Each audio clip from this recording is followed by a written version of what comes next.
What's up, guys? Doug Polk here, and today I want to talk about how to think about poker correctly and a lot of the common mistakes that I'm seeing from people in the comments every day. But before we jump into that, I want to talk to you about why I am qualified to be teaching you guys about how to play poker. And I know that a lot of my audience, like the core audience, probably most of the people that are watching this video, I know a lot of you are like, Doug, we know why you're qualified to teach us. But the thing is, lately, the videos have been getting a lot more casuals, a lot more new people, bringing in a lot of different people to the game. And while that is what I was trying to do, that's, of course, always the target, is to get new people into the game. A lot of times, they really don't even know who I am. There's a lot of people that are coming to videos and like, hey, who's that guy in the corner talking? Why is he qualified to say anything? He's on the internet and they're playing poker. So I want to talk about why I'm qualified to teach you, and then I'm going to jump into talking about some concepts to help you guys play poker. I started playing poker in 2007 when one of my video game buddies, who knew that I was very good at the game I played, which was Warcraft 3, said to me, you know what, Doug, you're so good at this game and you spend so much time learning and trying to play, you should be playing poker where you can actually make some money. And at first I thought what everyone thought, which was, it's gambling, how do you win in gambling? But eventually I realized that you're playing against other people and not the house, and so if you use a better strategy than your opponent, you're actually going to make the money, as long as you run well, but over time you're going to make the money. I had a very difficult time out of the gate in my career, and I actually am known for making a post on 2+2 after my 5th or 10th failed deposit, that I was reaching the end of my rope and I didn't know where to go because it seemed so hard to win. I was trying my best every day, but no matter what I did, I just couldn't come away a winner. Well, eventually through 2+2 and talking with a lot of other poker players, I started to get better and things finally turned around. I had my first year of college in 2008, but I was way more focused on poker than college and ultimately decided to drop out and head to Las Vegas to try and make it big. Over the first couple of years of my professional career, I would say that I definitely struggled. I was at mid-stakes a lot, I'd go in downswings, I'd have to move down. But, I generally swung around a lot and made a lot of my money through rakeback. But by 2010, I found the game of heads up, no limit hold'em, which is, of course, one-on-one Texas hold'em, and that became where I really excelled. Over the course of the next several years, I won millions of dollars and was eventually known to be one of the best players in heads up no limit, which is why in 2013 I took on Ben Solsky in our heads up challenge. I think we played 15,000 hands of heads up no limit, and ultimately I won that challenge for around $700,000. And I think at that point I became known as the best heads up player in the world because Ben was one of, if not the best player, and simply there was no opponents left for me to face. Unlike in a lot of game types in heads up no limit, you need opponents in order to be able to play. So even though I had won several million at that point, I kind of was no longer able to really make a lot of money by playing heads up no limit. At that point, I started to take on students, and there's several students that I've had that have also reached near the top of heads up no limit. Donger Kim, Jimmy Chow, Jason Les, and a lot of other guys as well. But I moved into more of a coaching role because I myself wasn't able to play anymore, and I still wanted to be able to use my knowledge to try and make money and also to help out people that I knew in poker that were good guys and hard workers. In 2014, I decided that it was time to branch out and start playing tournaments. And since then, I've cashed for over $5 million and won 2 World Series of Poker bracelets. I've also done well online. I've won a Scoop, I've won the Kilimanjaro Poker Stars tournament, I've cashed for a bunch of money in the W Cube High Roller. I've done quite well in tournaments in all locations. And frankly, it was a pretty easy transition because I think the tournaments are generally a lot softer than cash. When you're playing one person and it's a very high stakes, strong player, you're going to have to play really at your top game in order to win. In tournaments, that's not the case. A lot of people like to gamble, they like the enjoyment, and while that's fine, it makes them a lot softer. At that point, I also started backing people for tournaments and coaching them there, and I've had several students win notable events, such as this year's LA Poker Classic, and also this year's W Cube main event. Early this year, I decided I wanted to go a little bit of a different direction, and I launched a poker training site, upswingpoker.com, and I've also been training new players and small stakes player over there as well. Almost all of this stuff is recorded. You can check out the $5 million I've won on Hendon Mob. You can see I've won over $2 million on High Stakes TB. I've also won $1 million on untracked Euro sites and playing lower on Poker Stars and Full Tilt. So look, I have won a lot of money in my life playing poker, and I am certainly qualified to analyze these hands. I've also been on TV sometimes too, and if you've been through the Poker Hands episodes, you will have seen some of those things.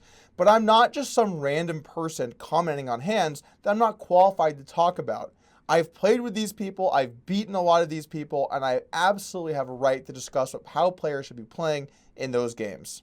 Okay, so now that I've gone through my qualifications, I want to get into the title of this video, how I made millions of dollars playing poker. And I want to do it by explaining to you the basic premise for how I think about the game. It's not going to be advanced, but it's going to be the core ideas for how to think about the game of poker. First up, I want to talk about what a range is. Now, a lot of times when we get to a situation and a player has one holding, I often say how they should be playing their range. And I think that a lot of new players get confused here because what's the range when they have a hand? If they have pocket sevens, why do you care what they would do with pocket eights? Well, the thing is, in order to create an advanced strategy, you have to do things while thinking about all of the hands that you could have, or else you're not going to be able to make a complete strategy. If you're in a situation and you want to bet for value, you also want to bet as a bluff. It's best to do both things so that your opponent can't adjust to you. Let's say that your opponent knew you wouldn't bluff, your range of bets was only good hands, then they could just fold because they know that you don't bluff. Now let's say that you bluff too much. They can do the exact opposite and they can call you every time thinking that you just don't have a good hand. So you always want to try and balance your range of hands. When you do bet, you want to have some good and some bad because that way your opponent can't adjust to you and make changes to their strategy in order to beat you. Okay, so there's a great comment on 2+2 in my YouTube videos thread, and I want to address this one first. It's from Do You See Why Donk, who says, so maybe I'm one of those casual viewers Doug talks about, but I'm hoping someone can help me. When Doug talks about betting, let's say on the river, he talks about needing to have a certain amount of bluffs and a certain amount of value hands. In essence, if you have too many, only value hands, the villain can always fold profitably and vice versa. In essence, it sounds like the idea of balancing your range. But how does a villain make a mistake if you're balanced? In other words, if you balance perfectly, couldn't a villain just flip a coin and make a decision based on the result? Asked another way, doesn't being unexploitable means you can't exploit someone else? Appreciate anyone who takes time to answer this. Okay, so I want to answer this question. Here is the premise. If you bet the river with a balanced range, you win the pot most often and cannot be countered. Now, let's take a simple example here and I'll walk you through it. This will explain why it's like this. If you bet $100 on the river into a pot of $100, so if they call, the hand is over. If they fold, the hand is over. If they call the 100, they're calling 100 to win the pot, $100, your bet, $100, and his bet, $100. So that means he has to be good about 33% of the time in order to break even, which means that's how frequently that you should be bluffing. And I'm gonna explain why it's like that. Now, let's think about the counters your opponent can make in this situation. Let's say that they want to always fold to your bet. Well, then you win the pot, right? Because if they fold, you win what's in the middle. So they always fold, you're going to win $100. If they always call, then you're going to lose $100 when you're bluffing, right? Your bluff failed, they called. But you win the pot and their bet when you're value betting. So you win more money when you're value betting and get called than you lose when you're bluffing and get called. So the result is we have to bet in a way where it doesn't matter what they do, either way we win the pot. And that's the biggest concept you can take away from this. When you bet the river with a balanced range, the result is you win the pot. Not more than that, not less than that. Anything like that is an exploitation. When you bet the river and your opponent is indifferent, you win the pot. And you can see that kind of obviously because if they always fold, you just win what's in the middle. So your goal is when you bet and they call to make that result the same as folding. And I'm going to walk you through why it's like that. Okay, so we talked about if you only value bet, then he can adjust to you and he can always fold, right? Because there's no point in him calling if he knows you're not going to bluff. So in that scenario, you're just going to win $100. You're going to win what's in the middle. That's it. That's what you win. And that's fine. That's the goal. The goal is to win what's in the middle. Now, if you only bluff, you're going to lose $100 whenever he calls and win $100 when he folds. but he can adjust to you and never fold. So let's say you get to that river and you're going to bet $100 into $100 with only bluffs. Your opponent can say to you, I think you're bluffing too much, and call. Well, then whenever you bet, you just lose $100 because he doesn't fold. You just lose that $100 bet. So we have to think of a ratio that allows us to bluff sometimes, but not so much he can just call. So we have our first example here. If you bluff 50% and value bet 50%, if he always calls, you're going to lose $100 when you're bluffing, which makes sense. You lose your bet. But you gain $200 when you have a value hand. You win his bet and the pot. So 50% of the time you lose 50. 50% of the time you lose 100. 50% of the time you win 200. So the result is $100. This is when you have a good hand. Minus $50, which is when you have a bad hand.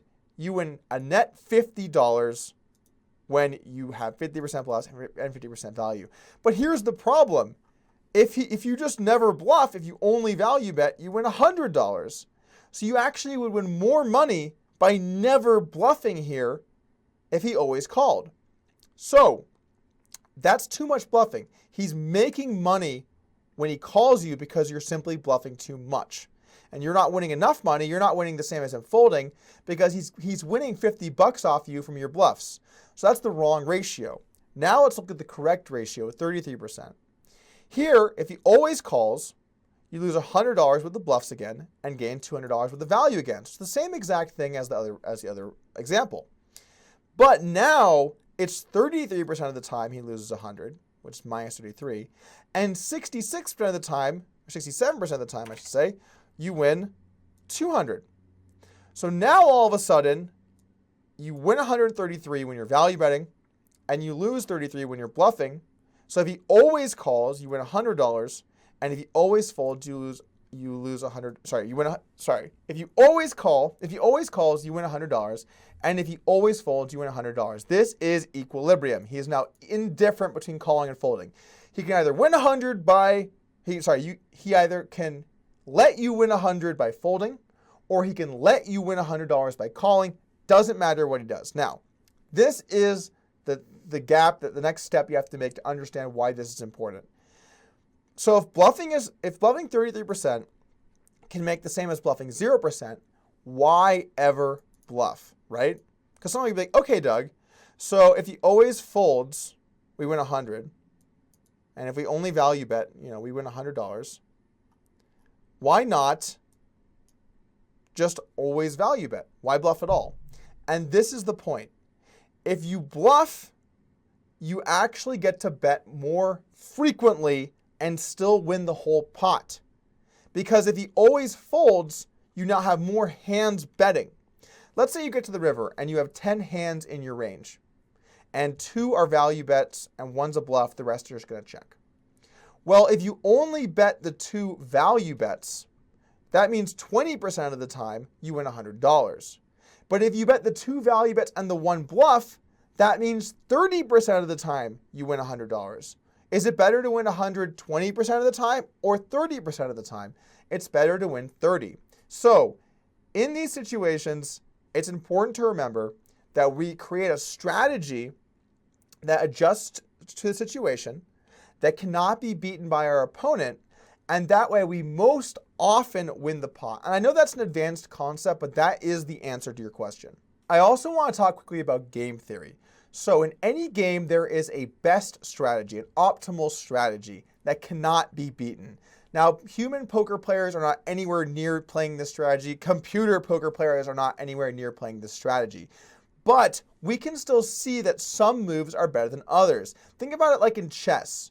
The best moves for white to open with are, generally speaking, e4 or d4.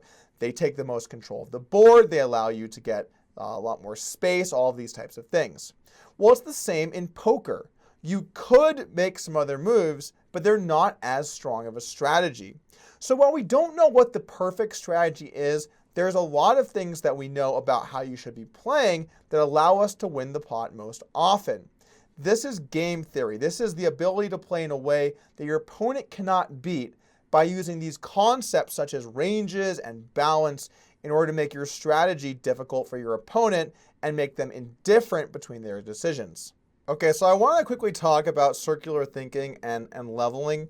And this is something that comes up constantly in my videos that shows that people don't really understand the way that this works. So I want to talk about thinking on different levels and the way that it works. So level 1 is very simply like I have a certain hand. Level 2 is they have a certain hand. Level 3 is they know that you have a hand. Level 4 is they know that you know that he has a certain hand. And I'm sure you can like write these levels in different ways, but I'm gonna give you a real quick example, okay? So let's just say let's just apply this to rock, paper, scissors, right? And let's just say that level 1, I'm going to throw rock. Well, now your opponent can beat this strategy, right? By throwing paper. Now, level 2. Let's just say he is going to throw paper. You can counter that by throwing scissors. Level 3. He knows you will throw rock. Can be countered by throwing scissors. I had to think about that for a second. Level 4. He knows that you know he will throw scissors. So now he's going to want to throw something that beats what beats scissors, which is paper. And it just goes on and on like this. You can just do this like all day. You can get into what he knows you know, and what he knows that you know that he knows, and you can just go all the way down this rabbit hole. I'm going to show you guys a couple comments that is this type of thinking. But basically, you can take all this crap and you can just delete it. Because here's the thing. We're going to play a great strategy. It's not going to matter what they think that you think that he knows, that they know that you know. Because sure, okay, you might figure out what someone's doing and then counter them. You can do that. But it's a dangerous game. Because if he figures out that you know that, he can adjust to you and start bluffing. So in all those spots, someone's like, oh, always fold here because bluffing sucks in this spot. Well, it's like, dude, next level thinking, what if they always bluff because bluffing sucks and you're going to fold, right? It makes no goddamn sense. I'm going to show you a couple comments like this. It makes no sense. Okay, so this is one of the comments I'm talking about from Temp Fan. Man, and we're talking about the hand we posted 2 days ago with the one card to a straight. Man, I hate when people say it's a call here. It's a freaking fold, and it's not that hard of a fold. You're calling 1.2 million to make back half of 680K, which is true. The guys that make a pure bluff to X the pot here would be dumb as fuck. Now, I want us to think about that. We're in a spot where we have our best possible hand, okay? An 8 on that board is as strong as we can have. And so this guy's argument is that it's an easy fold because bluffing would be so dumb. Think about that. If bluffing is so dumb that you should always fold, then why would you not bluff? Because if you bluff, they're going to always fold. So I could make an argument to you, okay, by this logic, if bluffing is that bad that you always have to fold, why not always bluff, right? Why not just bluff every time? Because if you bluff every time, they have to fold because bluffing is bad. But then next I could be like, oh, well, if bluffing is bad, you have to always fold, then bluffing is good, you should always call. And we're doing it. We're going around and around. But the thing is, this isn't how logic works, okay? There's a bet and there's a size, and you should use a range, all right? And yes, when you call 1.2 million to win half of 680K, your question is, I'm calling 1.2 million to try and win 340K in the middle, right? Which is fair. But that means he has to have an 8 beat over, something along the lines of over 20% of the time, 25% of the time, in order for you to not be able to call. Well, how likely is 10-8 on that board relative to any other hand with an 8 in it, or even a bluff? It's not that likely, all things considered. So, you can't look at poker in this way, where we just go round and round and round. If bluffing is bad, then you should always fold. If you're always folding, then bluffing is good. If bluffing is good, you should always call. And you can't do that, okay? You have to look at poker in a way with a sound, complete strategy. And that hand from 2 days ago, I'm doubling down on. I know there's so many people in the chat that really, there was a bunch of comments about this video. Look, guys, An 8 on that board is unbelievably strong. And just because the bet is 1.2 million into 700K and you only win half, I get that. It's so unlikely that you're beat. You lose to one hand. And I know he had one hand. I know he had that one hand, but that doesn't make it a good fold. There's a comment here from Bobby S. This is never a bluff. It just isn't. Well, let's take a step back and think about it in that hand, Bobby, because you check called the flop, turn went check, check. Why can the big blind not have a hand like Jack 10 or spades? You are making assumptions, okay? I'm not. That's a big problem for a lot of you guys. You just make these huge assumptions. It just isn't a bluff, okay? Well, what if it is? You know, you're playing this dangerous game, and what happens is when you play against good players, they beat you because you're making all these assumptions. Now, if you play someone a lot, you can make some small assumptions one way or another, but you can't just say things like this is never with no actual reason to say so other than that it's your opinion, okay? Stop doing that. Think about all of your hands. Think about how in that hand it is so hard to have a straight. You almost never have a straight. In fact, he could really choose that size with maybe even hands like sets or two pair because of how strong two pair is relative to the small blind's range. You know, on a board where it goes bet on 9-7-2, check on a turn 6, the small blind rarely has an 8. If they have an 8, it's probably a hand like 8-6, which is really only one hand. So 1.2 million into 700K is not that big of a bet, okay? I know it's 1.2 million, but it's not. So there's a chance that you chop with an 8. There's a chance that he's bluffing. And let's think about this for a moment. If your opponent has an 8, why not overbet an 8 on that board on 9-7-3, 6-5 or whatever? If the small blind has 10-8, he's going to bet the turn.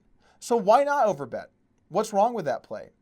You guys have to stop making so many assumptions about your opponent and start to try and play a good strategy. And that means that sometimes when your opponent has a good hand, you pay them off. That's part of the game.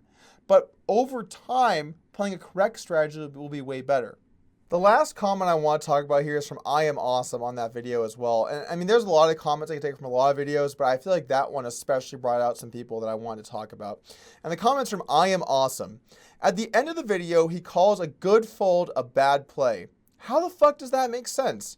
He's too stupid to understand the good fold. It's not a magic fold. The guy had a read on the other heads-up player. So here's the thing about the way that we do things on this channel. I know that there was comments, I'm Monday morning quarterback of the year, all this kind of stuff. But the thing is, I don't really look at the hand when I think about whether a play is good or bad.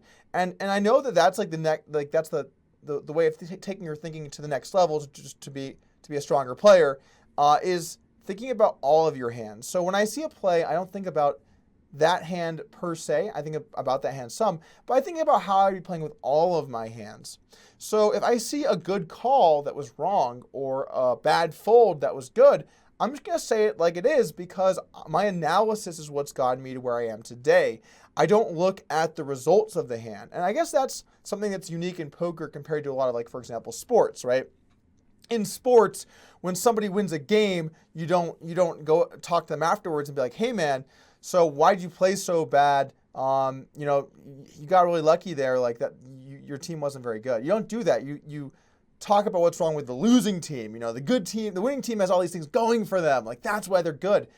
But that's not really a fair way to analyze things, particularly in poker, which has such a high element of luck. You know, if a good player plays a bad player and heads up, even if the bad player just goes all in every hand, the good player can only possibly win 65, 70, 75% of the time because simply there's just only so much chance a hand can win. You know, if you go all in and you have a suit connector and I have aces, I'm still going to lose like 20% of the time or 25% of the time, depending on which hand it is. So the last thing I want to say here to conclude this video is that I want you guys to just trust that what I have to say is the correct way of looking at it. I'm not trying to say in any way that I'm perfect. I'm not. I'm not a perfect poker player. We all have a lot to learn. But I think that between what my results say, the way that I'm presenting this, and the time and effort that I'm putting into teaching you guys, that you should just believe that if I say you have to call an 8 on a 1 to a straight board for that size, that you're going to have to call that straight. And oftentimes if a decision is close between two things, I say, you know, you can go either way, right? I say that a lot, and in which case your opinion, you're more than welcome to your opinion. And you're always welcome to your opinion. But the thing is, trying to say that things are like clearly the opposite of what I'm saying, I'm not sure who you're trying to convince or convince yourself, or I don't, I guess, know what your point really is. But if a really good player says to you, this is a call, you should at least consider the fact that calling has merit if it's not even just the correct play. So I again want to welcome everyone to the channel. We have a lot of new people. It's been great, honestly. We're getting way more views than normal. And I'm going to make sure that for the new players, I explain the way things work. I explain who I am. And I try to continue to put content out there that can get new people into the game. And then for the audience that I already have, I always try and make sure that I'm taking that content to the highest level that I can while still doing it in a casual setting. Because I know when I do a video like this that only a small percentage of people will have made it to the end of this video, right? Because it's complex stuff and you have to really think about things, and it's a bit more dry. So I do really appreciate you guys. I'm not trying to throw tons of clickbait and titles and, like images of money and stuff just to like get casuals, not care about my audience. I care about you guys, and it's part of the reason why this channel has grown so much to be where it is today. But it's always that balancing game of high-end content for the current fan base, casual enough, clickbaity type images and titles to get people in the door.